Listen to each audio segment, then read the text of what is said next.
Le mardi 15 avril 2025, la préfecture de police d'Abidjan a servi à M.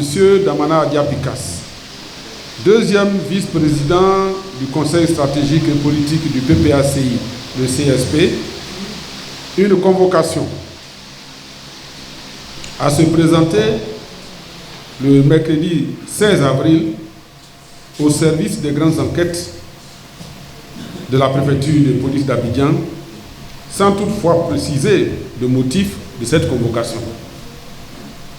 Ce mercredi 16 avril 2025, notre camarade Damana Adia-Picas s'est présenté à la préfecture de police d'Abidjan, accompagné de son avocat, Maître Tapi Dakouri.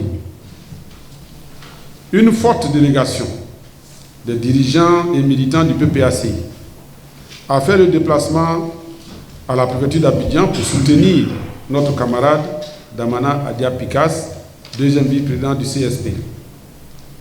Cette délégation, conduite par le professeur Sébastien Danon Djedje, président exécutif du parti, comprenait entre autres le ministre Hubert Olay, deuxième vice-président du parti, Liabi Douayua, deuxième vice-président du CSP,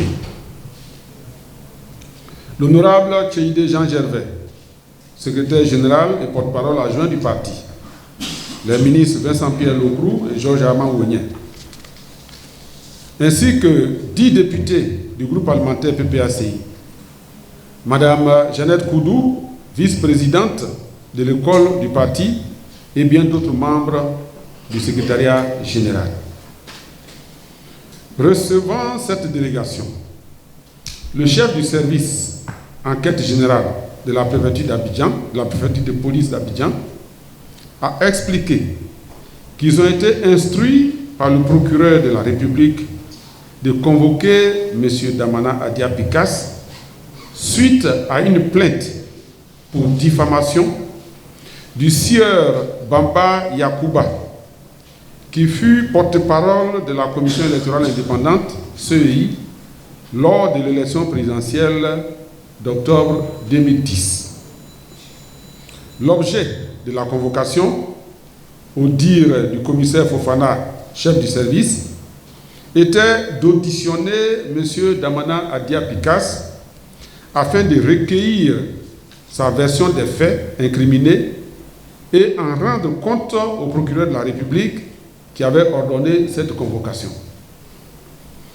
La délégation du PPACI, à sa demande, a été installée dans un bureau attenant à celui où devait se tenir l'audition, où l'audition s'est tenue de 11h45 à 17h30.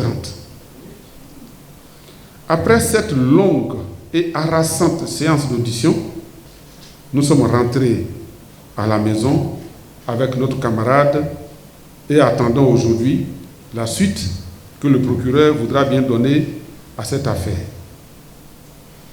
Ce même jour du 16 avril, au moment même où le deuxième vice-président Damana Adia-Picas était en audition, M.